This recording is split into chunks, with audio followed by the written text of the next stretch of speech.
बहुवादिभ्यश्च। जी हाँ, क्या कहता है? एभ्य वा निप्स्यात् माने बहुवादिगण पठितेभ्यः प्रातिपदिकेभ्यः वा निप्स्यात्। स्त्रियाम वा गीत जी। है कि नहीं? जी। बहुवादिगण में पढ़े गए जो प्रातिपदिक हैं, जैसे बहु इत्यादि जो प्रातिपदिक हैं, इनसे गीत प्रत्यय विकल्प से हो, तो बहुवी बहु और बहु ये दो प्रयोग बने, है कि नहीं? जी। जैसे लघुवी लघु हो ये बन गए थे, जी। वैसे बहुवी और बहु ये बने। बहुवादिभ्य से गीत प्रत्यय स्त्री में विकल्प से हो। फिर क्रीडिकारादक्तिनः रात्रि रात्रि। हमने क्रीडिकारात् अक्तिनः तीन प्रत्यय से भिन्न, तीन प्रत्यय से भिन्न हो और कृत संबंधी इकार से उत्तर, है कि नहीं? कृत संबंधी इकार से उत्तरंगी प्रत्यय। उत्तर जो है गीत प्रत्यय होता है जहाँ पर तीन प्रत्यांत न हो। जैसे रात्रि शब्द, रात्रि शब्द जो है यहाँ कृत इकार है, कौन? रात्रि में इकार, उससे उत्तर स्त्रीत्व विवक्षा में गीत आ जाएगा। और यह रात्रि का इकार तीन वाला इकार नहीं, स्त्रियाम तीन जो आता है तत्संबंधी इकार नहीं, इसलिए यहाँ पर गीत प्रत्यय हो जाएगा तो बन जाएगा रात्रि, और नहीं तो बनेगा रात्रि। तो स्त्रीलिंग में दो शब्द बनेंगे, इयम रात्रि ये भी प्रयोग कर सकते हो या इयम रात्रि ये भी प्रयोग कर सकते हो। आएगी? सर्वतः अक्तिनर्थात् इत्येके। कोई कोई कहते हैं कि यहाँ कृत इकार से मतलब नहीं है, सर्वतः किसी भी तीन प्रत्यय को छोड़कर किसी भी प्रकार का इकार हो, किसी भी प्रकार का सर्वतः, सर्वेभ्यः इकारात् परस्य इकारेभ्यः परः गीस् प्रत्ययः भवति, तीन प्रत्यांतम वर्जयित्वा इति एके आचार्याः वदन्ति। तो इन्होंने सभी प्रकार के इकारांत से कर दिया, जैसे सकटि, क्योंकि अब व्युत्पन्न सकटि शब्द है, तो सकटि शब्द में जो इकार है वो कृत इकार नहीं है, भिन्न इकार है। तो कृत इकार से भिन्न इकार तदंत जो प्रातिपदिक सकटि है उससे उत्तर भी गीत प्रत्यय स्त्रीत्व विवक्षा में होगा, ऐसा किसी का मत है। तो यहाँ पर जो है सर्वतः इस वार्तिक के द्वारा गीत आ गया तो बन गया सकटि, नहीं तो बन गया सकटि, दोनों बने। अक्तिनर्थात् किम अजननी, तो अजननी में तीन है, यहाँ अजननी बनाया। अधिकारी आक्रोशे नय्यनीति नहीं। क्या कौन प्रत्यय किया है?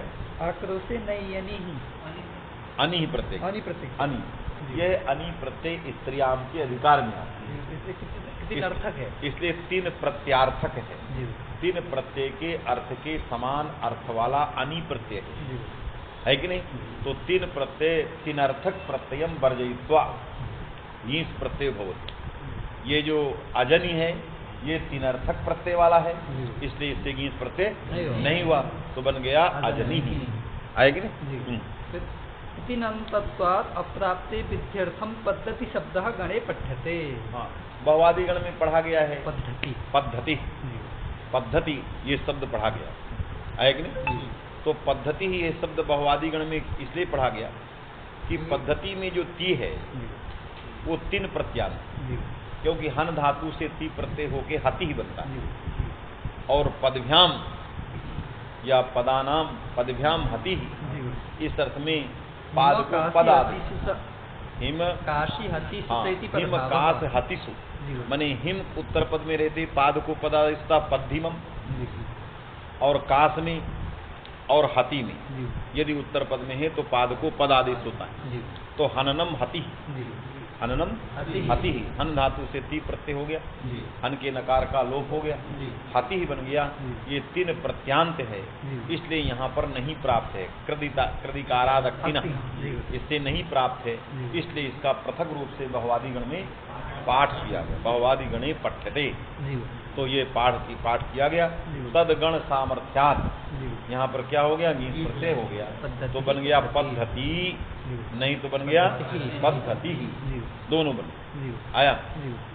मनोरमा में बहुवादी व्यस्त बहुशब्द हो गया ये। तो सिद्धांत कौमुदी क्या प्रौढ़ मनोरमा देखिए, प्रौढ़ मनोरमाकार क्या लिख रहे हैं?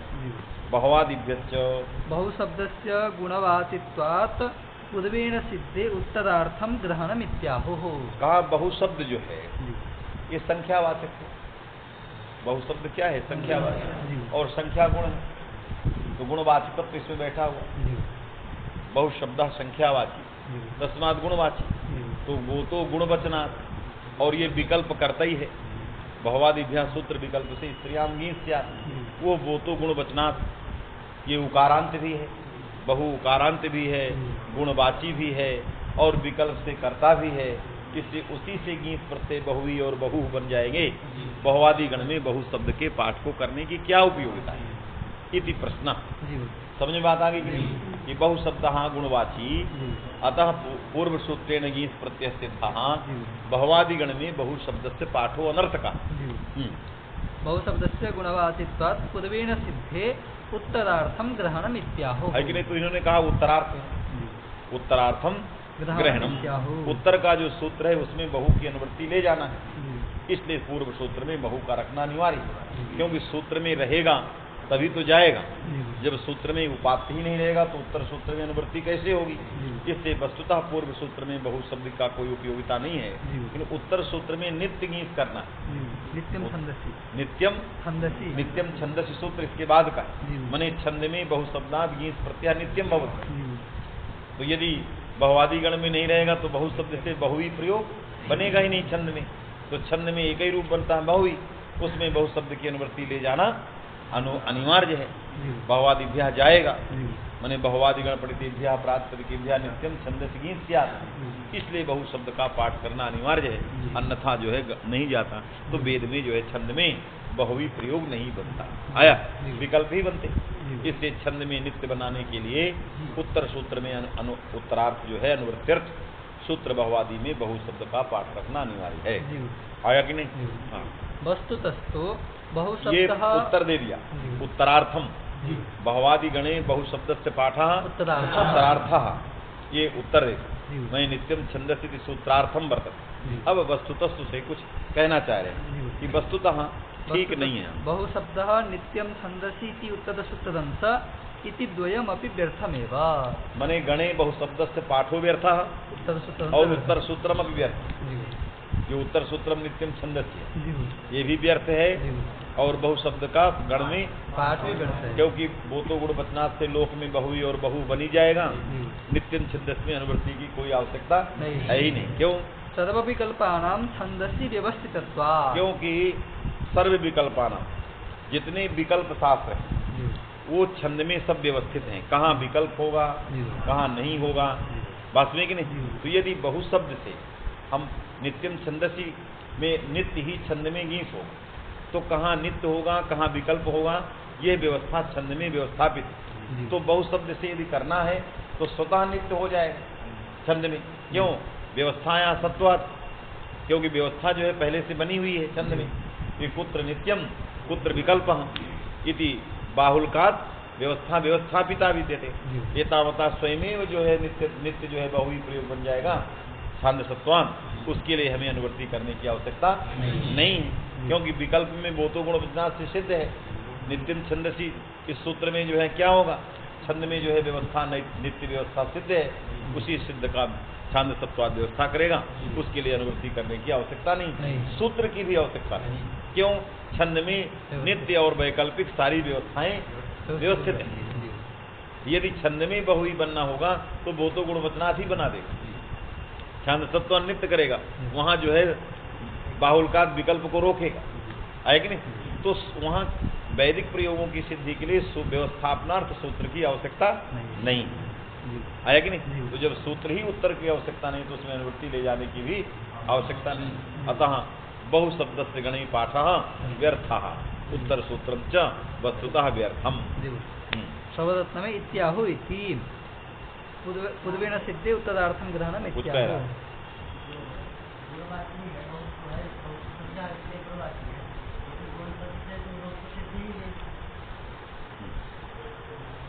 लोक प्रसिद्ध तो है और कौन?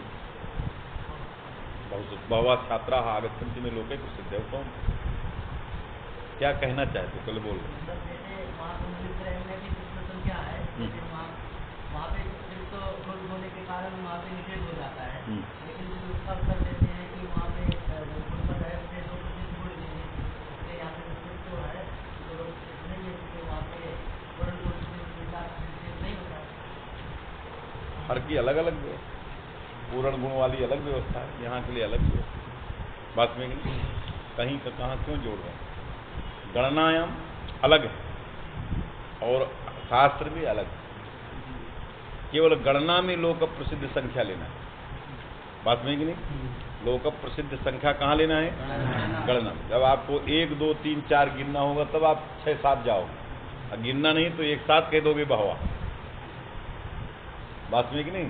क्योंकि बहुसु बहुवचनम,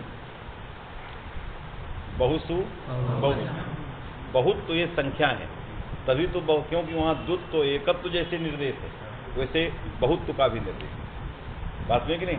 तो बहुत्व जो है, बहुसु बहुवचनम में जो बहुत्व है वो बहुत्व गुण है, क्योंकि वो भावपरक निर्देश है। बहुत्व विवक्षायाम बहुवचनम, तो बहुत्व जब भावपरक निर्देश है एकत्व द्वत्व की तरह, तो बहुत्व गुण है। और गुण माने कश्चन धर्म विशेषा।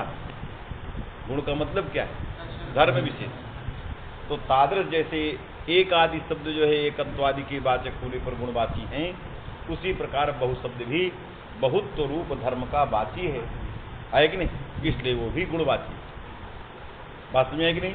तो एकत्व द्वत्वादिवत ये जो है बहुत्व उसी तरह है। समझ में आया? तभी तो बहुत बहुवचनम सूत्र बनाया है।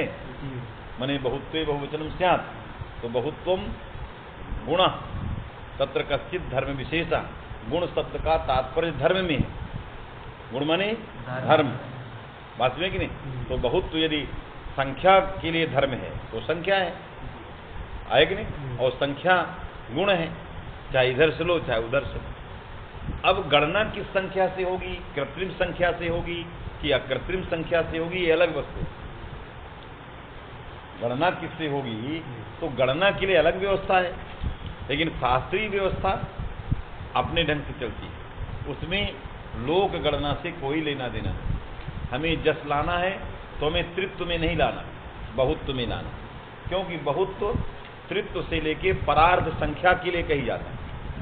त्रित्वतः आरभ्य परार्धम यावत, त्रित्व से लेकर के परार्ध तक बहुत्व कहा जाता है। तो हमें त्रित्व चतुष्ट और पंचत्व में नहीं जलाना है। तो ये बहुत्व क्या हुआ? एक ऐसे धर्म का वाचक है जिसके अंदर व्यापक धर्म है, जो त्रित्व से लेकर परार्ध संख्या तक रहने वाला कश्चन धर्म विशेषा तस्मात्तः गुण अतादृशम गुणम भक्ति बहुशब्द, इसलिए गुणवाची हो गया है। आया कि नहीं? ये अभी इस ग्रंथ का यही अभिप्राय है। आया कि नहीं? फिर जैसा रहेगा देखा जाए। शब्दरत्न में इत्याहु इति। अब शब्दरत्नकार इत्याहु उत्तरार्थम पूर्वेण सिद्धे उत्तरार्थम ग्रहणम इत्याहु। हाँ, मने बहुग्रहणम उत्तरार्थम इत्याहु। हाँ, अत्र अदुचि बीजम तो शब्दरत्नकार को ये मंजूर नहीं है कि बहुशब्द जो है उत्तरार्थ है, पूर्व से सिद्ध है, क्योंकि दो पक्ष है। पहला पूर्व से सिद्धि, दूसरा उत्तरार्थ। शब्दरत्नकार पूर्व से सिद्ध है कि नहीं इस बात पर उठा रहा है कि उत्तरार्थ इस बात पर, क्योंकि बात दो जगह खड़ी हो गई। पहला है कि इदम सूत्रम पूर्वेण सिद्धम, दूसरा है उत्तरार्थ। किस पर वो अरुचि बीज पैदा करना चाह रहा है? पूर्वेण सिद्धम। यदि पूर्वेण सिद्धम में अरुचि है तो इसका मतलब ये गुणवाची नहीं है। जिस तरह की गुणवाची वो तो गुणवचनात् के गुण शब्द से गृहीत है, तादृश गुण इसमें नहीं है, क्योंकि वो तो गुणवचनात् के गुण शब्द को भाष्यकार ने पारिभाषित किया है कि गुण का गुण लक्षण क्या हो, है कि नहीं? वैसे गुण से लिया। वो गुण जो है बहु में यदि नहीं जाता है तो ये गुणवाची नहीं है, इसलिए पूर्व से सिद्ध नहीं है। इस बात पर जोर दे रहा है, अरुचि दे रहा है, या उत्तर में कोई बात कहना चाह रहा है? क्योंकि वस्तुतः ने उत्तर में बात कही। वस्तुतः से क्या कहा? बहुशब्द नकार्यम, बहुशब्द भी असंगत है, उत्तर सूत्र भी की जरूरत नहीं। इन्होंने उस बात पर जोर दिया, पूर्वेण सिद्धि को यथावत माना, पूर्वेण सिद्धि को यथावत। ये क्या कह रहे हैं? अत्र आरुचि बीजम, अत्र आरुचि बीजम तो आकडार सूत्रस्थ अत्र भाष्य आरुचि विरोधः। बीजम तो आकड़ार सूत्रस्थ भाष्य विरोधः। माने आकड़ारादि का संज्ञा। इस सूत्र में कुछ भाष्यकार ने गुणों के विषय में चर्चा किया है। उस भाष्य को जब देखते हैं, लगाते हैं, तो निश्चित रूप से यह बहुशब्द उत्तर पूर्व सूत्र से गतार्थ नहीं है कि नहीं? यही भाष्य का विरोध पूर्वेण सिद्धि में अर्ची है कि नहीं? उसको भाष्य को रखता भी है। तत्र मने भाष्य ही स्वयं भाष्य को रख रहे हैं, क्योंकि आकड़ादि का संज्ञा सूत्र के भाष्य में भाष्यकार ने क्या कहा?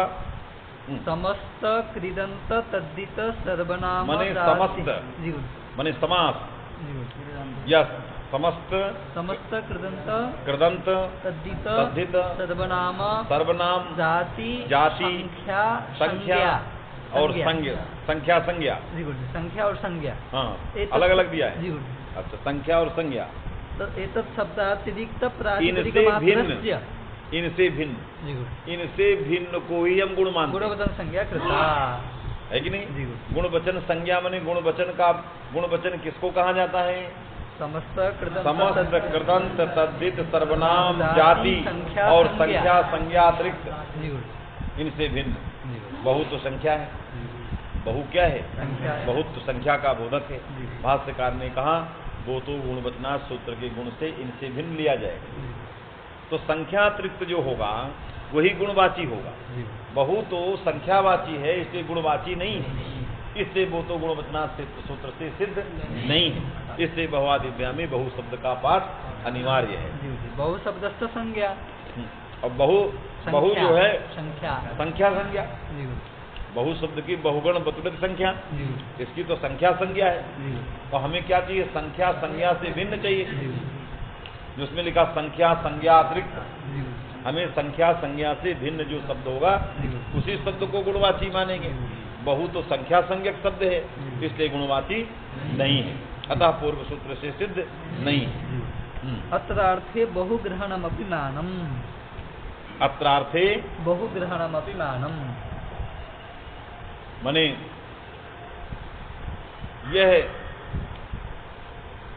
यह जो गुणवाची नहीं है, इसमें न केवलम भाष्यम प्रमाणम, बहुवादी गण में बहु का पाठ भी प्रमाण है, वो उसी को जोड़ दे रहा।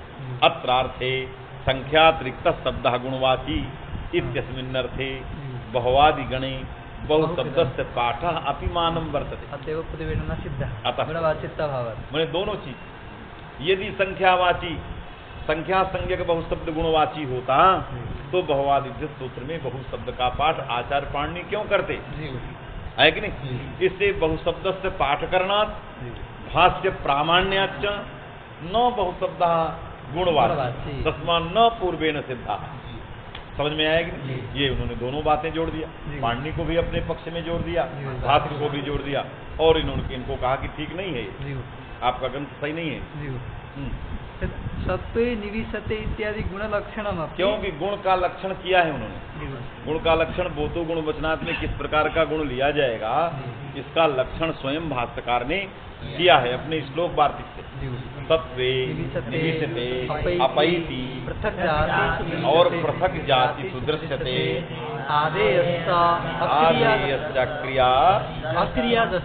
अक्रियाजश्च सह असत्व प्रकृति गुणः। असत्व प्रकृति गुणः, इस प्रकार की जो असत्व प्रकृति है उसी को गुण कहते हैं, है कि नहीं? इस प्रकार का एतद लक्षित लक्षण जो है बहु में नहीं जाता, जो ये लक्षण किया है। इसका अर्थ लिखा होगा, नीचे देख लो, सरला में दिया हो, पहले देखो सरला में इसका अर्थ दिया। असत्वे सत्य अर्थ सत्वे द्रव्ये निविशते, सत्व कहते हैं द्रव्य को, क्योंकि असत्व मने द्रव्य भिन्न, असत्व मने द्रव्य अर्थात घटपट आदि द्रव्ये निविशते संबद्धते मने संबद्ध, घटपट आदि में जो समवाय संबंध से संबद्ध है उसको गुण कहते हैं, है कि नहीं? सत्वे मने द्रव्ये घटपटादिषु द्रव्ये निविशते मने संबद्धते, जो किसी संबंध से तादात्म्येन अथवा समवायेन संबद्ध हो। तो या तो गुणगुणी में तादात्म्य है या तो गुणगुणी में समवाय है। तो जिनकी मत में समवाय है वो समवायेन संबद्धते मानते, जिनके मत में तादात्म्य है वो तादात्म्येन द्रव्ये संबध्यते, तो सत्त्वे निविशिते। फिर अपैति अर्थात ततः निवर्तते, और अपैति ततः निवर्तते, ततः निवर्तते, द्रव्यात् निवर्तते, माने द्रव्यात् निवर्तते, है कि नहीं? द्रव्य से हटता है। कैसे हटता है? अभी आम में आम जो गुणी है वो हरा है और कालांतर में वो क्या हो गया? पीला। हट गया, हट गया, हट गया कि नहीं? अभी जब घड़ा कुम्हार बना रहा था तो उसमें श्याम था, बाद में रक्तिम आ गया, हट गया श्याम। तो द्रव्य में रहता है और द्रव्य से हटता है, बदलता है, हट जाता है। तो द्रव्य में रहने वाला, द्रव्य से हटने वाला जो है उसी को गुण कहते हैं। तो सत्त्वे निविशिते और अपैति माने अपैति माने दूरी, ततः निवर्तते, निवर्ततः द्रव्यान् निवर्तते, जो द्रव्य से हटता है। हटता है कि नहीं? इसीलिए उसको तादात्म्य कहा जाता है। इसलिए गुण का गुणी के साथ, क्योंकि गुण ही अपने आप को बदल रहा है, उसमें कुछ भेद नहीं, गुण और गुणी में कोई भेद नहीं। उसके अंदर जो भी परिवर्तन आ रहा है वो द्रव्य का परिवर्तन है, द्रव्य ही अपने आप में बदल रहा है। इसलिए हम उसको द्रव्य से अतिरिक्त कुछ नहीं कहते, द्रव्यातिरिक्तम कुछ भी नहीं कहते। इसलिए उसमें तादात्म्य। क्या बदला? कुछ नहीं बदला, द्रव्य ही बदला। कालांतर में अवस्था में साथ द्रव्य बदल गया। मनुष्य 5 वर्ष का था, 10 वर्ष हो गया तो दूसरा हो गया, कोई दूसरा थोड़ी हो। तो भेद ही नहीं है तो समवाय किस चीज? जब भेद ही नहीं है तो समवाय किस? इसलिए भेद नहीं है तो क्या है? तादात्म्य। तादात्म्य नहीं, भेद सहिष्णु अभेद है, भेद को सहने वाला अभेद है। ये भेद को भी सहता है कि नहीं? और अभेद, क्योंकि संसार को भेद दिखाई दे रहा है लेकिन हमको अभेद दिखाई, इसलिए यह तादात्म्य भेद सहिष्णु अभेद है। समझ में है कि नहीं? इसलिए अपैति। फिर क्या दिया?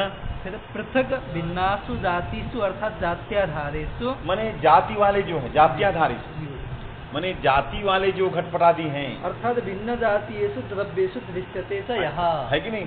भिन्न भिन्न जाति वाले जो द्रव्य हैं उन द्रव्य में अलग अलग दिखाई देता है।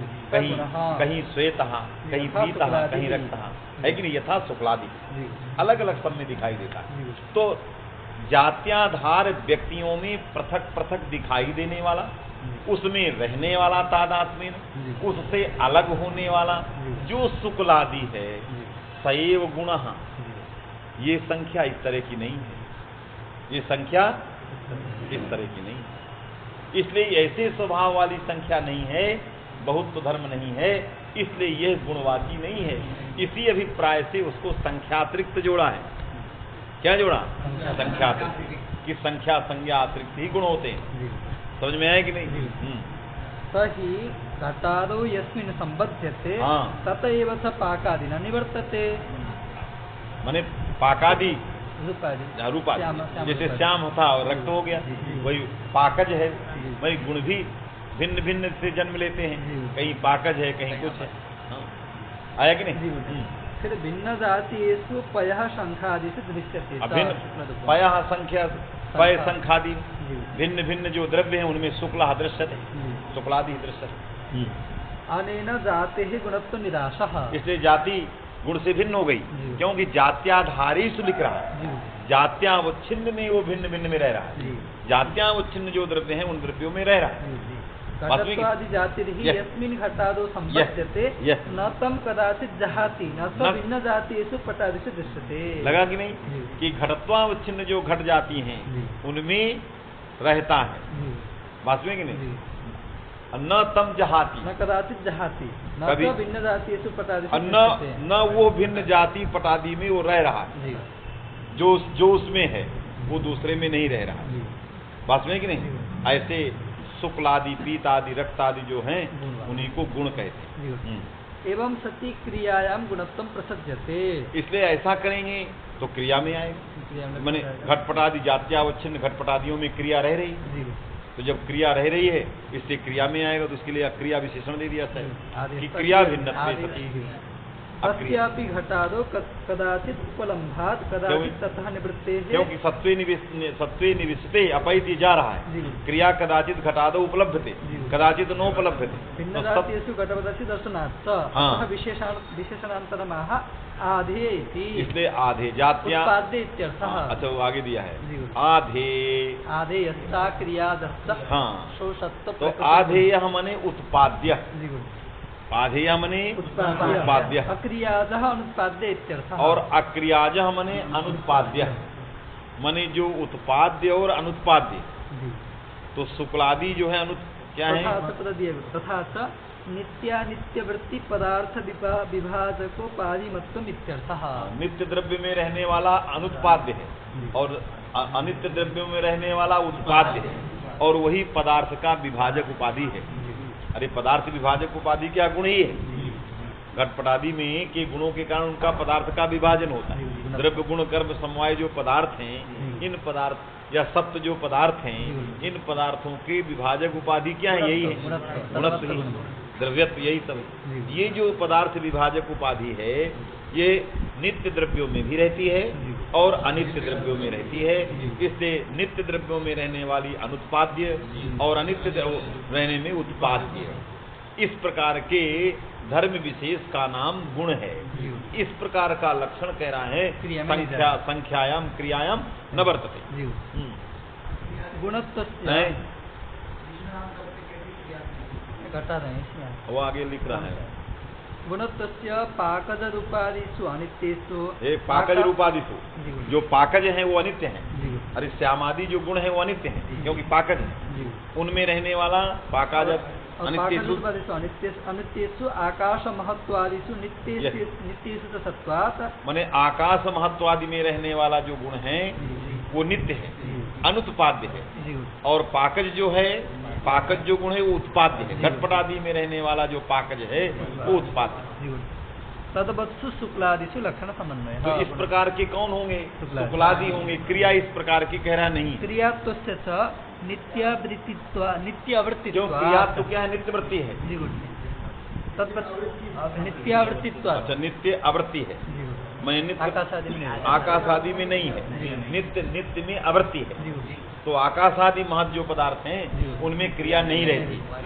और हमें क्या चाहिए? नित्य वृत्ति भी चाहिए, अनित्य वृत्ति भी चाहिए। तो नित्यानित्य उभय वृत्ति जो पदार्थ विभाजक उपाधि है वही चाहिए।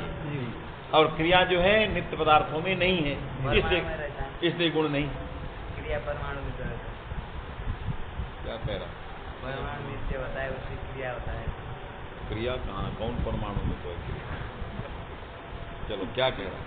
क्रिया तो नित्यावृत्तित्व क्रिया तो क्या है? नित्य आवृत्तित्वात्। यदि नहीं तो प्रतित्वाद भी लिख देता तुम्हारे अनुसार।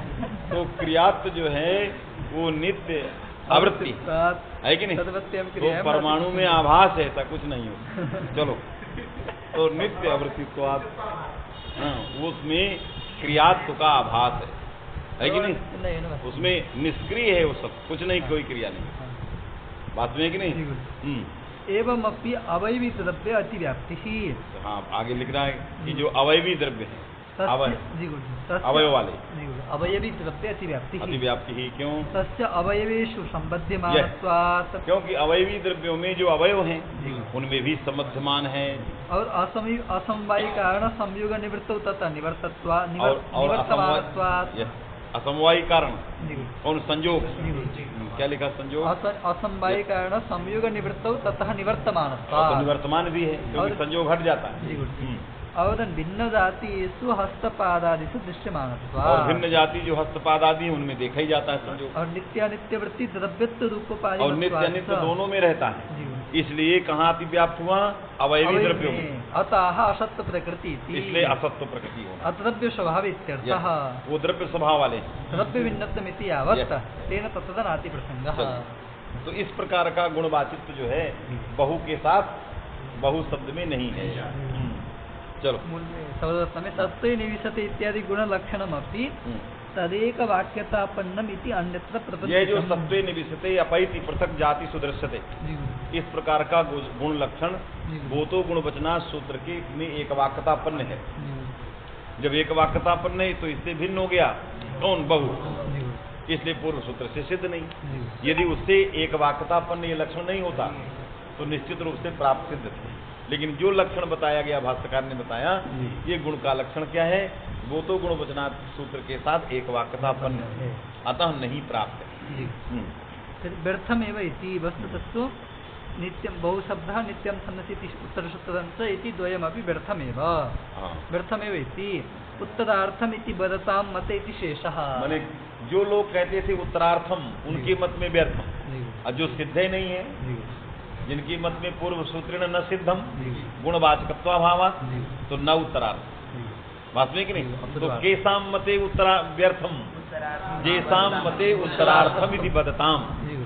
जो इसको उत्तरार्थ मानते थे उनके मत में व्यर्थ, और जो पूर्व सूत्र से सिद्ध ही नहीं है, क्यों? गुणवाचकत्वाभावात्, तो उनके मत में व्यर्थ नहीं है, आवश्यक है। समझ में आया? फिर सिद्धांत में पुंयोगाद आख्यायाम। अब दूसरा सूत्र आ गया, पूरा हो गया। पुंयोगाद आख्यायाम, पुंसः है कि नहीं? योगः पुंयोगः तस्मात् पुंयोगात्, है कि नहीं? और आगे आख्यायाम है। आख्यायाम में सप्तमी पंचमी अर्थ है। आख्यायाम में सप्तमी क्या है? पंचमी अर्थ। प्रसिद्ध सूत्र, इसको पहले सुनिए कैसे है। आख्यायाम में पंचमी अर्थ क्या है? सप्तमी। अर्थात आख्या शब्द का अर्थ है वाचक। आख्या मने वाचक, और उसके आगे पंचमी है तो उसका क्या होगा? वाचकात्। और पुंज योग में लुप्त षष्ठ्यंत है पुंसः, ये लुप्त षष्ठी है और इसकी आवृत्ति होती है। एक का अन्वय योग में और दूसरे का अन्वय वाचक में। तो जब वाचक में जाएगा तो पुम वाचकात्, ये अर्थ है। पुम वाचकात् शब्दात् प्रातिपदिकात् स्त्रियाम, है कि नहीं? पुंजोगात् स्त्रियाम वर्तते तदा गी स्यात्। समझ में है कि नहीं?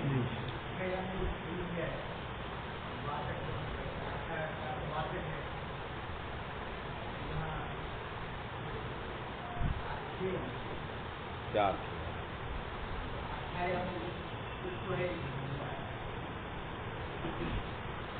अरे आख्या का स्त्रीत्व विवक्षित नहीं है, सूत्र में स्त्रीत्व नहीं विवक्षित रहता है। हाँ, उसने सूत्र के अंदर स्त्रीत्व की जरूरत नहीं। आख्या का स्त्रीत्व क्यों? क्या जरूरत है उसके? स्त्रीत्व से मतलब नहीं। आख्या मने केवल आख्याति, कथयति, अर्थम प्रतिपादयति, इस अर्थ में उसका तात्पर्य। जो अर्थ को कहता है उसको आख्या कहते हैं, बात में कि नहीं? और उसके अंदर स्त्रीत्व होगा तो उसका समानार्थक हमें स्त्रीत्व चाहिए, उसकी जरूरत नहीं है, बात में कि नहीं? और ये जो व्यवस्था है ये नित्य पुल्लिंग शब्दों के लिए नहीं। ये व्यवस्था जो है, जो नित्यार्थक नित्य लिंगक शब्द है, वाचक है, ये वाचक शब्द नित्य पुल्लिंग शब्द है, इसके लिए इस प्रकार के नियम की आवश्यकता नहीं। दूसरी बात, सूत्र में लिंग वचन सब अतंत्र होते हैं, उसके लिंग के अनुसार सूत्र। स्त्रीत्व विशिष्ट वाचक ये अर्थ नहीं होता। स्त्रीत्व विशिष्ट कथन करता ऐसा अर्थ नहीं उसका, क्योंकि स्त्रीत्व उसमें विवक्षित नहीं है। आख्या शब्द चूंकि स्त्रीलिंग में प्रयुक्त है, वो प्रत्यय आया है, आंग उपसर्ग ख्या धातु से स्त्रीलिंग में प्रत्यय आया है, इसलिए वो जो है स्त्रीलिंग में है। जबकि उसका ये अर्थ नहीं है। उसका अर्थ क्या है? केवल कथन करता, उपस्थापन करता, इतने में तात्पर्य। उपस्थापन करता स्त्री हो, स्त्रीत्व विशिष्ट हो, पुल्लिंग विशिष्ट पुरुष, ये अर्थ में तात्पर्य नहीं है। इससे आख्या मने वाचक, और पुंसा उसमें जाएगा तो पुम वाचकात्, क्योंकि प्रातिपदिकात् में ले जाना है। पुम वाचकात् प्रातिपदिकात्। पुम वाचकात् प्रातिपदिकात् कथम भविष्यति? बदतो व्याहत है। जो पुंवाचक होगा उसमें कैसे गीस आ जाएगा? वो तो स्त्रीवाचक से आता है। गीस प्रत्यय किससे आता है? आज शब्द जब स्त्रीवाचक रहेगा तब ना आएगा, यदि आज पुंवाचक रहेगा तो कभी नहीं आएगा, क्योंकि ये प्रत्यय उस शब्द से प्रतिपाद्य अर्थ के स्त्रीत्व आदि को, स्त्रीत्व को द्योतन करने के लिए आते हैं। तो यदि पुंवाचक शब्द गोप है तो उसमें स्त्रीत्व है ही नहीं जिसके द्योतनार्थ आ जाए। बात में कि नहीं, इसलिए लगा दिया, हेतु लगाया पुंजोगात।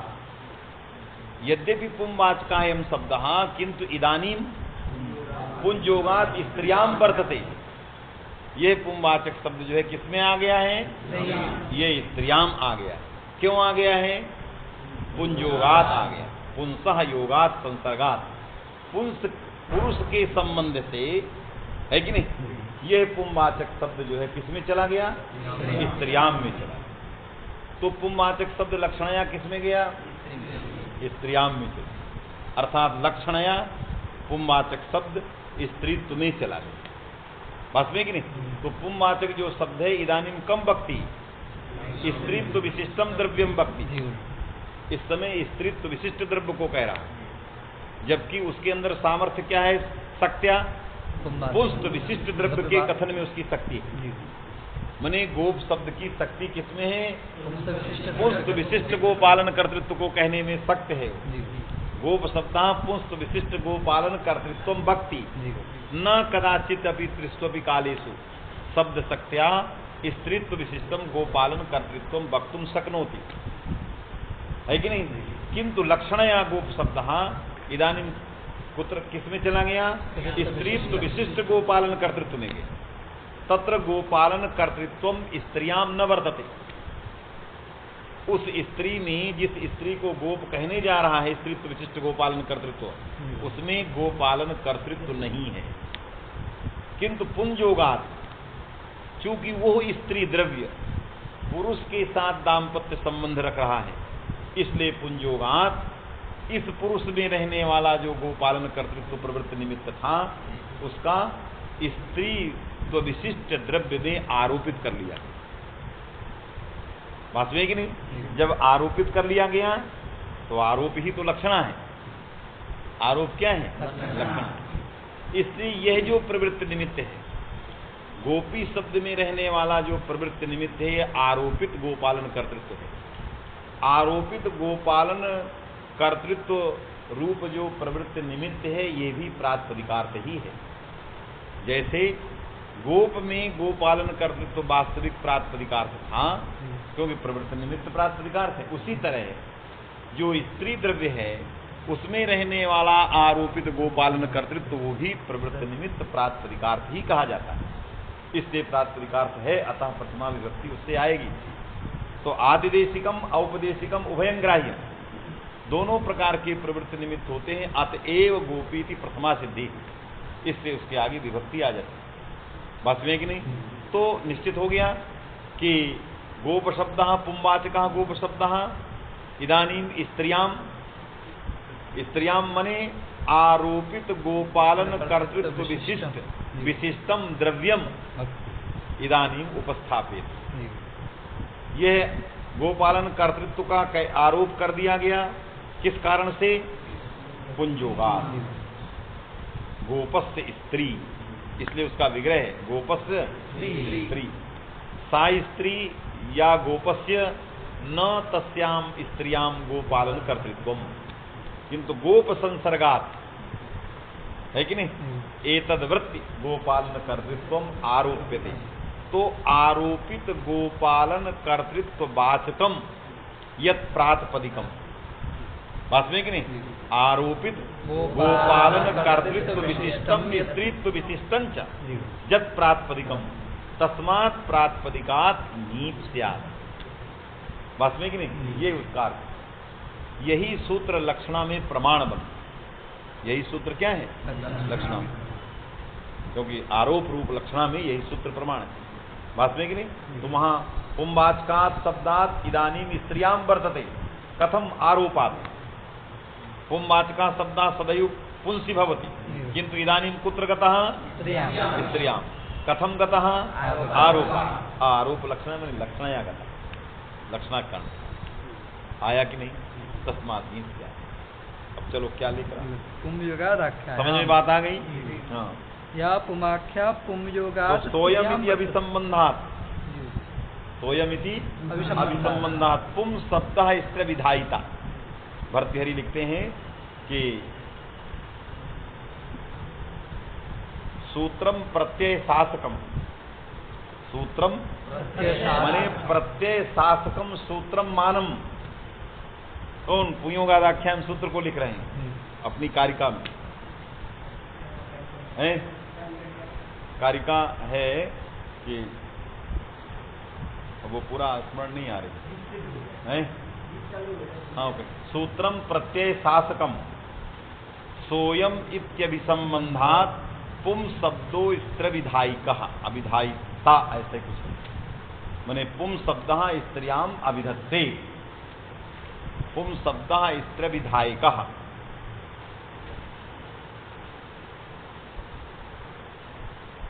सूत्रम प्रत्यय शासकम हाँ सुनो लिंगम लिंग परिज्ञानम सूत्रम प्रत्यय शासकम सोयम इत्यभिसंबंधात पुम शब्दो स्त्री विधायक मने पुम शब्द स्त्री अभिधायक है कि नहीं। लिंगम लिंग परिज्ञानम किमर्थम लिंगम लिंग परिज्ञानार्थम लिंगम तत्र किम प्रमाणम प्रत्यय शासकम सूत्रम प्रमाणम कथम स्त्रियाम अभिधायका शब्द सोयम इति अभिसंबंध माने उसको प्रतीति है गोपोयम। उसको प्रतीति क्या है गोपोयम ये प्रतीति माने स्त्री को पुल्लिंग पुरुष के साथ क्या प्रतीति है गोपोयम। जैसे माड़वक को क्या प्रतीति है सिंहोयम। जब तक माड़वक में सिंहोयम प्रतीति नहीं होगी तब तक वहां लक्षणा नहीं होती। आरोप बिना अभेद के हो ही नहीं सकता। तट में गंगात्व आरोप है तो प्रतीति होती है गंगा भिन्न तटः ये प्रतीति होती है तभी गंगात्व। और जिसको प्रतीति नहीं होती वो आरोप नहीं करता। जिसको अलग अलग प्रतीति होती है हमें तो लगता है कि तट और गंगा दोनों एक ही है। अरे क्योंकि किसी का प्रवृत्ति निमित्त किसी में ले जाओगे किसी पशु मनुष्य को पशु के साथ इतना अभेद हो जाए तो कहते हैं कि अरे अब गधा इतना अभेद हो गया कि मने पशु को हम क्या कहते हैं गधा कर देते वो तो पशु था लेकिन सोयम गधायम ये प्रतीति हो मने गौ अयम बाही कहा गौरबाही अयम बाही का क्या गौ कहा बैल बैल ही तो है कह दो। तो जब तक इस प्रकार की लोक प्रतीति सोयम नहीं होगी तब तक कभी भी कहीं आरोप नहीं होता। इससे भर्तृहरि ने बहुत समझ के लिखा लिंगम लिंग परिज्ञानी सूत्रम प्रत्यय शासकम सोयम इत्यभिसंबंधात पुम शब्दो विधायक माने पुम शब्द स्त्रियाम अभिधत्ते। ये इस समय स्त्री द्रव्य को कह रहा है। क्यों कह रहा है तो कहा स्वयं इति अभिसंबंधात। किस प्रकार का अभिसंबंध है स्वयं यथा सिंहोयम है कि नहीं गौरयम। जैसे बाही को गौरयम हमको प्रतीति होती तो हम कहते हैं हट बैल है कि नहीं। तो गौरयम इति अभिसंबंधात गौरबाही कहा। सिंहोयम माड़वक में होती इसलिए सिंहो माड़व कहा। इसलिए स्त्री के साथ गोप का गोपोयम इति अभिसंधात गोपी। ये प्रयोग होते हैं। यही सब आरोप के मूल कारण है। आरोप में तादात्म्य के कारण आरोप होता है सामीप्य के कारण आरोप होता है कि नहीं। तो बहुत सारे निमित्त के कारण आरोप होता है। तो निमित्तात् तादात्म्यात् तातस्थ्यात् तत्सामीप्यात् और तत्साहचर्यात् ये सब कारणों से आरोप होते हैं। तो यहां तादात्म्यात् आरोप बता रहा है सोयम तादात्म्यात्। यह गोप और गोपी का इतना तादात्म्य है इस तादात्म्य के कारण आरोप हो रहा है। सिंह और माणवक का इतना तादात्म्य है कि उसमें आरोप हो रहा है कि नहीं। तो तादात्म्यात् ताद्धर्म्यात् उसी में सब कई कारण है। तातस्थ्यात् है कि नहीं। तातस्थ्यात् मने मंचाः क्रोशंती मंचाः क्रोशंती। तो पुरुष में भी मंचत्व आरोप है क्योंकि जब तक पुरुष में मंचत्व का आरोप नहीं होगा तब तक कभी भी पुरुष को मंच नहीं कहा जाता। पुरुष को मंच तभी कहा जाता है जब उसमें मंचत्व का आरोप होता है क्योंकि मंचत्व मंच का धर्म पुरुष का धर्म ही नहीं है तो कैसे कह दोगे मंचा मने पुरुषा, है कि नहीं? कैसे कह दो? इसका मतलब मंच में रहने वाला पुरुष और मंच इन दोनों का तातस्थ संबंध है, उसमें स्थित है। तो तातस्थ्यात मंचत्व को कहाँ आरोपित किया? पुरुष में आरोपित कर दिया। तो मंच का अर्थ हो गया पुरुषा। गंगा का तट के साथ अत्यंत सामीप्य, व्यवहित सामीप्य है, इसलिए गंगा तट को भी गंगा कहा जाने लगा। तट को क्या कहा जाने लगा? गंगा। गोपी का गोप के साथ इतना सामीप्य, इतना तादात्म्य है कि बिना गाय, एक गाय को भी न पालने वाली को भी गोपी कहा जाने लगा। जिसने कभी एक गाय को देखा तक नहीं, उसको भी कहा गोपी। देखा किसने है? गोपी, उसको भी गोपी। बात में कि नहीं? तो ये सब जो है आरोप के कारण हैं। यही सूत्र पूरी प्रक्रिया को बता रहा है। समझ में आया कि नहीं? ऐसे बहुत सारी जगहों में ऐसे आरोप कर लिए जाते। आया? या पुमाख्या पुमयोगात स्त्रियां या पुमाख्या, देखिए सप्तमी हटा रहा है और पुमाख्या के आख्या में पुम लगा रहा। कहां से पाया? तो पुंसह की आवृत्ति करके पुंसह को लो गया। पुंसह आख्या पुमाख्या माने पुम वाचक शब्द सप्तमात् पंचम्यर्थे सप्तमी। हाँ, या पुमाख्या पुमयोगात स्त्रियां वर्तते। पुमाख्या माने पुम वाचका शब्द स्त्रियां वर्तते। अरे पुम वाचका शब्द पुंसी वर्तते, कथम स्त्रियां? कहा पुंजोगात स्त्रियां वर्तते। स्वयमिति अभिसंबंधात् वर्तते, तादात्म्यात् वर्तते, क्योंकि तादात्म्य के कारण वो स्त्री में चला गया। आया? इसलिए उससे गीत हो जाए। गोपस्त्री गोपी माने आरोपित प्रवृत्ति निमित्त विशिष्टवाचक जो प्रातिपदिक है उस प्रातिपदिक से गीत प्रत्यय आता है, शुद्ध से नहीं आएगा, क्योंकि शुद्ध में पुंजोगाद ही नहीं। शुद्ध से क्या आएगा? टाप आएगा। यह वस्तुतः गाम पालयति न पुरुष संसर्गात गोपालन कर्तृत्व स्वतेव गोपालन कर्तृत्व तत्र टाप, ये सूत्र लगेगा ही, है कि नहीं? क्योंकि ये तो पुंजोगात में लगता है, इसलिए वहां टाप होगा तो क्या बनेगा? गोपा। गोपा, है कि नहीं? इसलिए वहां गोपा बने। गोपस्त्री गोपी। हाँ, गोपस्थ स्त्री गोपी, है कि नहीं? और स्वयं गाम पालित या स्त्री गोपा, गोपा, उसके लिए ये बिगड़े नहीं कर सकते, क्योंकि उस स्त्री के लिए है जो गोप की स्त्री, है कि नहीं?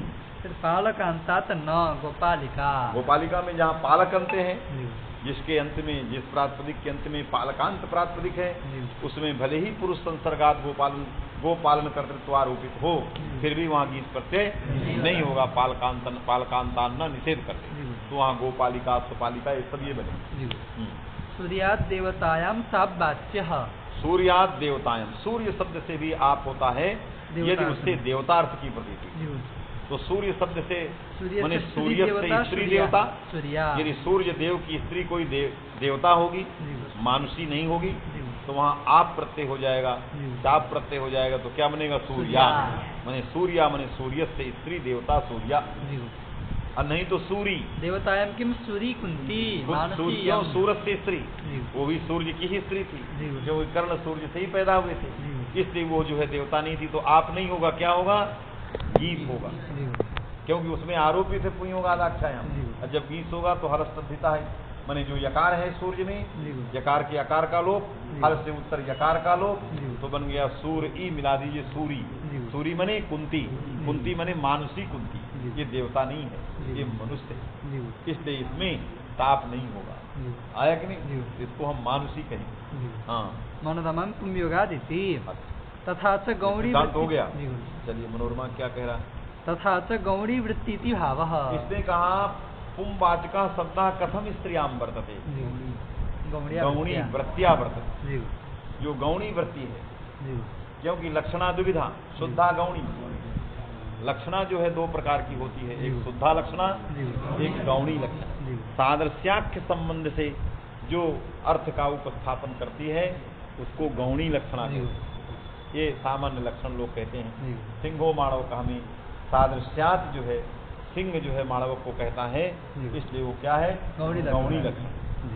तो यहाँ पर भी पुरुष संसर्गात, पुरुष संसर्गात जो है ये पुंवाचक पदार्थ जो पुंवाचक शब्द जो है स्त्री पदार्थ को बोल रहा है, इसलिए ये लक्षणा कह रहा है गौणी है कि नहीं। तो गौणी लक्षणा माने आरोपित जो लक्षणा है, आरोप मूला जो लक्षणा है उसको गौणी कहते हैं। आरोप मूला लक्षणा गौणी लक्षणा, ये आरोप मूला है क्योंकि स्त्री पदार्थ में गोपालन कर्तृत्व आरोपित है, माणवक में सिंहत्व का आरोप है, बाहिक में गोत्व आरोप है। तो जहाँ जहाँ आरोप होता है वहाँ सब जगह गौणी लक्षणा। इस दृष्टि से मूल कारण लिख दिया गौणी वृत्ति ही माने गौणी लक्षणा तया च लक्षणया स्त्री पदार्थे गोपालन कर्तृत्व आरोप्य तत्र गोपः इति शब्दस्य प्रयोगः स्त्रियां भवति। आए कि नहीं। शब्दरत्न में गौणी वृत्ति इति लक्षणाया इत्यर्थः। गौणी वृत्ति में वृत्ति की जगह कहा कह रहा है लक्षणा का प्रयोग करो, गौणी लक्षणया, गौणी लक्षणा इति वक्तव्य न वृत्ति। न तो ऐसा गौणी कहा कि ये गौणी तो नहीं है, केवल लक्षणया प्रयोग। नागेश कहा कि हम आरोप को आरोप मूला लक्षणा को गौणी नहीं जाते, गंगायाम घोषा में भी आरोप है, गंगायाम घोषा में भी आरोप है क्योंकि लक्षण का नाम है सकता उच्छेदक आरोप, इसलिए आरोप के कारण हम गौणी नहीं कहते हैं। आप दूसरे शास्त्र की वासना से गौणी वृत्ति लिख दिए, इसलिए क्या लिखना चाहिए लक्षणया, बस केवल लक्षणा का प्रयोग करो। है कि नहीं। लक्षणया गोप शब्द स्त्रियाम आगता, लक्षणया गोप शब्द गौणी लक्षणया गौणी वृत्तिया ये न वक्तव्य कथम न तो ऐसा गौणी सादृश्य संबंध मूलक लक्षणाया एवं गौणीत्वादिति स्पष्टमेव। यहाँ सादृश्य ही नहीं, यहाँ तो तद्रूप तादात्म्य है। यहाँ लक्षणा तादात्म्य संबंध मूलिका है, सादृश्याख्य संबंध मूलिका नहीं है ही नहीं। तो गौणी जो व्यवहार अन्य दर्शनों में किया गया वो व्यवहार केवल सादृश्याख्य संबंध, गौरवाही का सिंहो माणव का, यहाँ सादृश्य मूलिका लक्षणा है और सामीप्य मूलिका लक्षणा गंगायाम घोषा में शुद्धा। तो साम्य सादृश्येतर संबंध मूलिका लक्षणा शुद्धा और सादृश्य संबंध मूलिका लक्षणा गौणी है कि नहीं। तो ये तो सादृश्य मूलिका तो है ही नहीं, सादृश्येतर तादात्म्य संबंध मूलिका है, इसलिए शुद्धा लक्षणा है, इसलिए इसको लक्षणया कहना चाहिए, गौणी नहीं कहना चाहिए। आया कि लक्षण में भिड़ गए। मूल में यदा तो मुख्यार्थात तस्य इदमिति आण तदा गोपी इत्येव भवति। क्या लिखा यदा तो मुख्यार्थात माने मुख्यार्थ, जब गोप शब्द वास्तविक गोपालन कर्तृत्व का प्रतिपादन करेगा, माने गोपः वास्तविकम गोपालन कर्तृत्व विशिष्टम व्यक्तिम भक्ति। गोप शब्द जब वास्तविक गोपालन कर्तृत्व वाले व्यक्ति को बोलेगा है कि नहीं, और उससे तत्सेदम से अण हो जाएगा, और उससे जब तत्सेदम से अण करेंगे तो अण करने के बाद वृद्धि करके गौप बनाएंगे और टिड्ढाणे से फिर गीप करेंगे तो वहाँ गौपी बनाएंगे, गोपी नहीं बन सकती। मैंने कोई कहे कि हम गोपी टिड्ढाणी से बना लें, टिड्ढाणी में गोप शब्द से अण कर दें तत्सेदम से, और अण करके टिड्ढाणी में अण आता ही है कि नहीं, उससे कर दें। गोपस से इयम स्त्री नहीं, गोपस से स्त्री में तो गोपी बनता ही है, गोपस से इयम इस अर्थ में विग्रह कर दें और अण कर दें, और अण करके टिड्ढाणे से ले आए तो गोपी बना लें, तो कहा नहीं वहाँ गौपी बने क्योंकि आदिश को वृद्धि हो जाए। तो गोपी तुम गीत से अण प्रत्यांत गीत से नहीं बना सकते, जब भी बनाओगे तो क्या बनाओगे गौपी। तो गौपी प्रयोग किसके लिए है, जो वास्तविक गोपालन करती है, मुख्यार्थ जो वस्तुतः गोपालन करने वाली स्त्री है कि नहीं, उसको क्या कहेंगे, माने गोप की स्त्री है, पुरुष भी गोपालन करता है, और गोपालन करने वाली तज्जाति विशिष्टा जो स्त्री वो भी गोपालन करती है, इसलिए उसमें जब गोप शब्द का प्रयोग करोगे तो गौपी बनेगा, ना कि गोपी बनेगा। आया गोपी तभी बनेगा जब गोपस्थ स्त्री ये विग्रह करे, तदा गौपी इत्येव भवति, गौपी इत्येव भवति न गोपीति। पुंयोगस्य यह दाम्पत्य भाव एवं गृह्यते इति एके। माने किसी ने के कहा कि पुंजोग माने पुंसः योगः, पुरुष का संबंध तो अनेक प्रकार से होता है।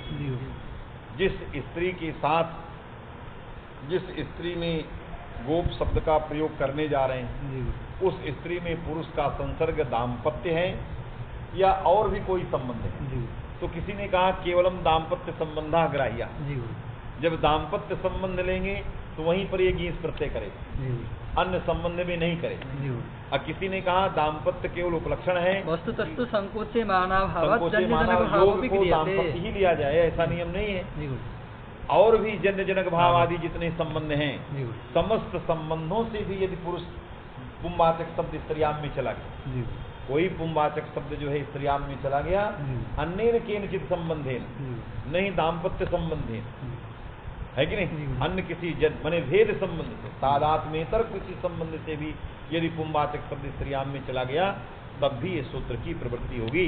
वस्तुतः एक है, आया कि नहीं?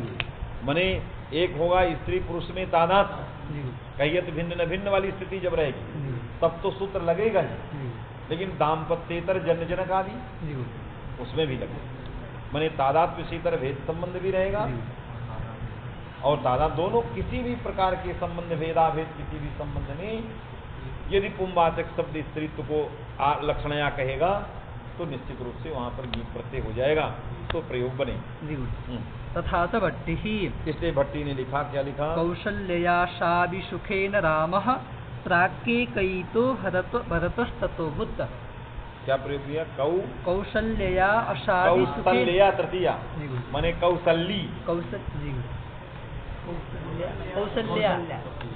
अरे तृतीया दिया है कौशल्या रमया, कौशल्या तृतीय में कौशल्या, दूसरे के आ जाएगा स्त्री वाला। आगे आगे क्या दिया? कौशल्या अशाभि सुखेन राम, माने कौशल्या सुखेन राम अशाभि, सुखेन राम अशाभि, कौशल्या ने बड़े सुख पूर्वक राम को जन्म दिया।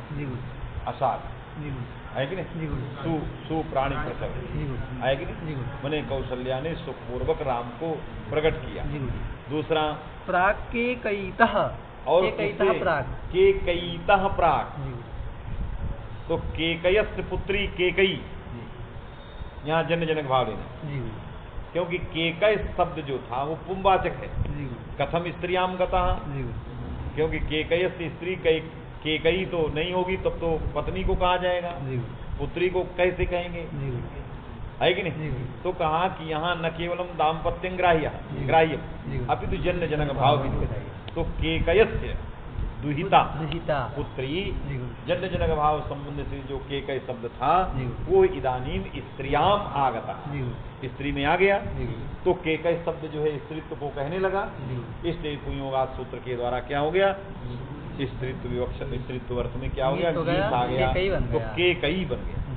और तस्या केकयितः, केकयितः प्राक, केकयितः प्राक, है कि नहीं?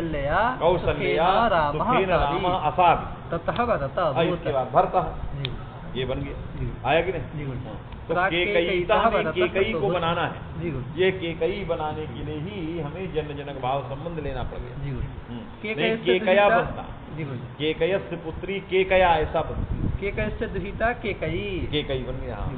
जनपद शब्दात् इति अपत्य प्रत्यय अयि तो कैकेयी इति स्यात्। यदि अपत्य प्रत्यय करते कि केकयस्य अपत्यम या स्त्री इस अर्थ में करते तो वहाँ कैकेय अवादि वृद्धि होती, कैकेय फिर गीत प्रत्यय होता अनुमान करके कैकेयी बनता, केकई नहीं, केकई नहीं, आया कि नहीं? तो गौपी की तरह जैसे गौपी बना है वैसे क्या बनता? कैकेयी। तो केकय शब्द से अपत्य स्त्री अर्थ में अण प्रत्यय करके कैकेय बनाइए, और फिर टिड्ढाणी से अनंत मान के नीत करिए कैकेयी, ये अलग शब्द है। जैसे गौपी और गोपी वैसे केकई और कैकेयी दो बन गए। यहाँ चूंकि भट्टी ने केकई का प्रयोग किया है, कैकेयी का प्रयोग नहीं किया है, इसलिए हमें दाम्पत्यातिरिक्त जन्य जनक भाव संबंध भी लेना पड़ेगा। आया इसलिए गीत प्रत्यय हो गया, तो केकई बन गया।